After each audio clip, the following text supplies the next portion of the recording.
Hello all. I took a little time off and taking care of honeydews and things other than our little Triumph. This is the kind of an overview of some of the work that I have done.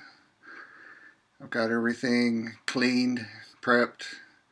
That doesn't look clean, but I'm not welding there.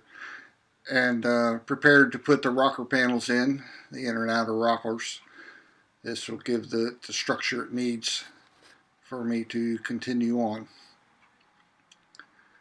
I didn't take videos of a lot of the panels I made here, but I did take some photographs. Here's the front kick panel. This is the one I made from the bucks. And here it is after I've got it welded in. This is the reinforcement panel that I made that's down by the throttle. Here we have the lower B pillar. I have welded a little bit on the bottom of it. The lower flange was missing. And this is a picture of it upside down. The wonders of having a rotisserie. I've cut out some of the pieces. Here it is totally cut out. This is the piece that I've cut out, along with the new piece that I made to replace it. I was really quite proud. There were a lot of angles and portions of that. This is the patch panel that I'm using to replace the lower portion of the B pillar. It's covering the seatbelt hole. This picture didn't come out well, but there I've welded all of the two panels in place.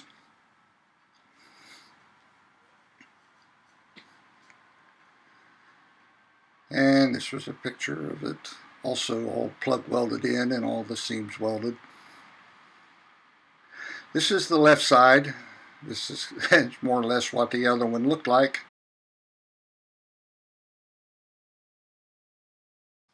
I'm putting in the first fitting of the inner portion of the rocker panel, and that was the piece that I had cut out and made, and it fits very well.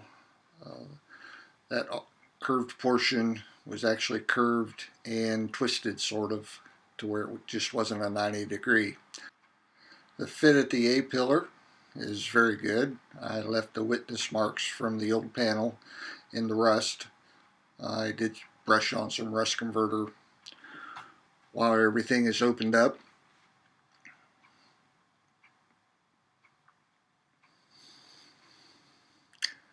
And this is the front portion. There's the kick panel that I made and formed the ends. It also fits quite well. This picture shows the inner and the outer I put together with the Clecos, and this is the assembly. The assembly put up. You notice the discoloration on the rocker panels. I had purchased these. They are new panels, so they've been sitting around for a while. They will take a fair amount of work to clean up, but more on that later. The fit, I hung the rear fender. The gap fits real nice. Quite happy with that. Just a small amount of adjustment. I'll move the rocker assembly back a little bit to close up that gap just slightly. Hung the door. Gaps also look well. All in all, it was quite a relief to see everything fitting. This picture here, I had mentioned in a previous video how when I cut the last portion of the rocker panel out, the A pillar had dropped. See my pole jack and the come along between the two of them, I got everything to fit.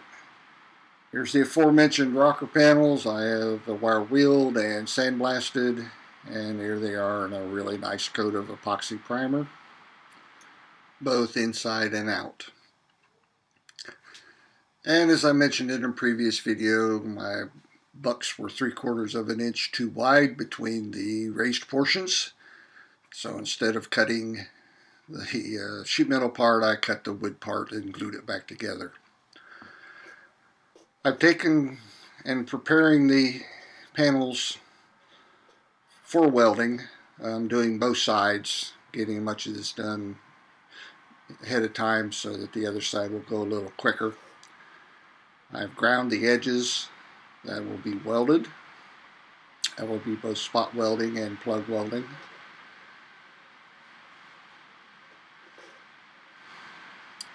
All this is not interesting to watch per se, but it is necessary work to be done. As I'm prepping things, I'm also sanding the end caps for the rockers. I will also be using weld-through primer, coating them thoroughly on the backside.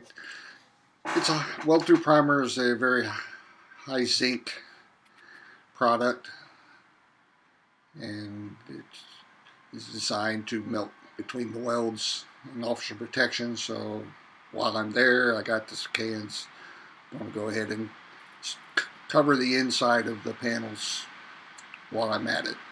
It's probably overkill, but I figure it will give it rust protection that I'm sure it can use.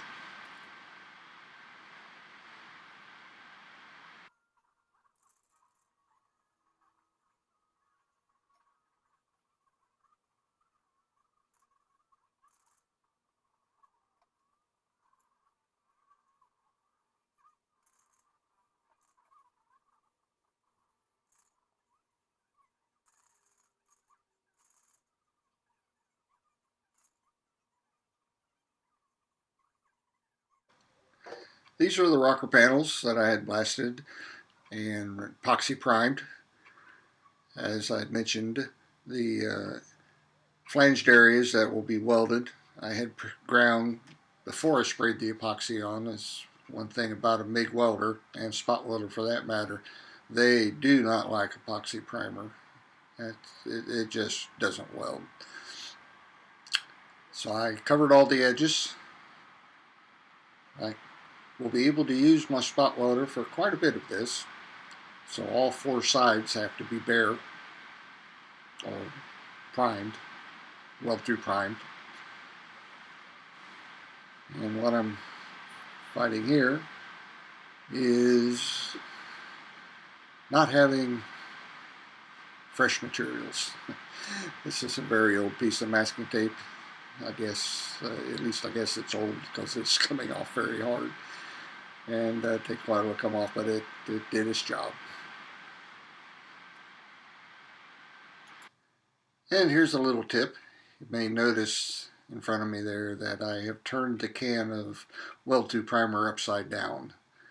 I have found through my experience that once you start spraying, you pretty much have to store the product upside down, or that heavy zinc material will settle to the bottom and plug up the nozzle.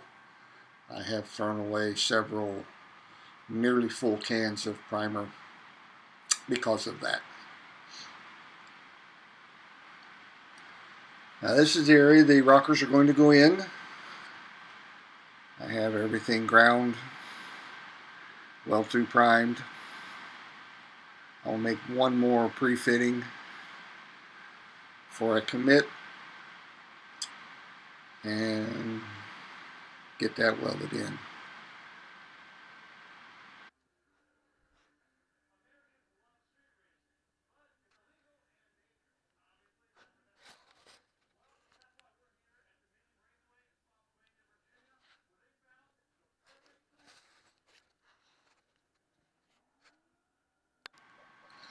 This is the driver's side floor panel. Cutting some glue off of it. Another tip for those that may want to attempt this. This panel is in the Ecoat. Of course, it will need sanded for either epoxy primer or whatever base coat that you would want to put in before it is painted. It is a lot easier to get to all of those nooks and crannies, all of the strengthening ridges and the holes and the bolts and the nuts. All of this area, it is so tempting just to take this nice clean panel and slap it in the car and weld it. But by cleaning all of this off now where it's easy to get to, and near the bottom I've got some rust to take care of, surface rust. similar to the rocker panels. These panels are also stored up in Ohio, where they tend to sweat over the summer and winters. But by doing all this now, you can get to it. You don't have to fight reaching inside the car, stretching over. And even with the rotisserie, it's difficult to get to. With all the bracing that I had put into the passenger compartment to hold things in place that I won't be removing until after it's painted, it is very difficult to get to.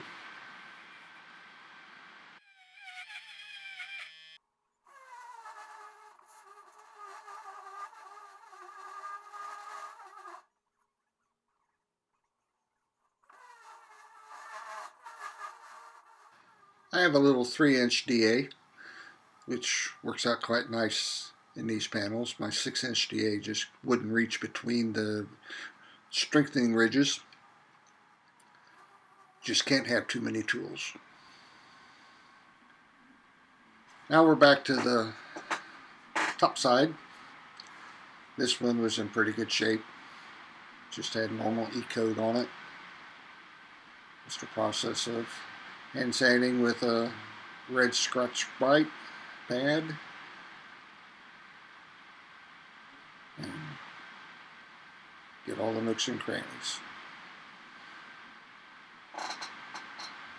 This is all I have for the video portion of it.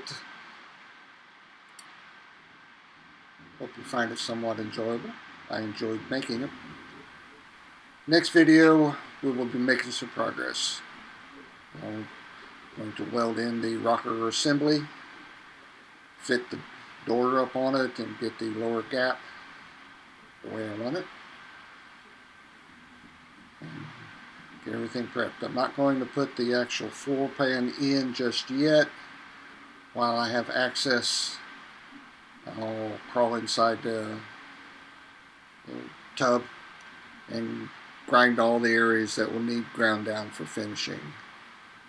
The filler work I can put off till later, but I want to get this portion done, get it to where it looks nice. Get a lot of it ready for seam seal. And then weld that panel in, the floor panel, and we'll be on to the other side. It'll feel good to get it back into a vehicle again. Thanks for watching.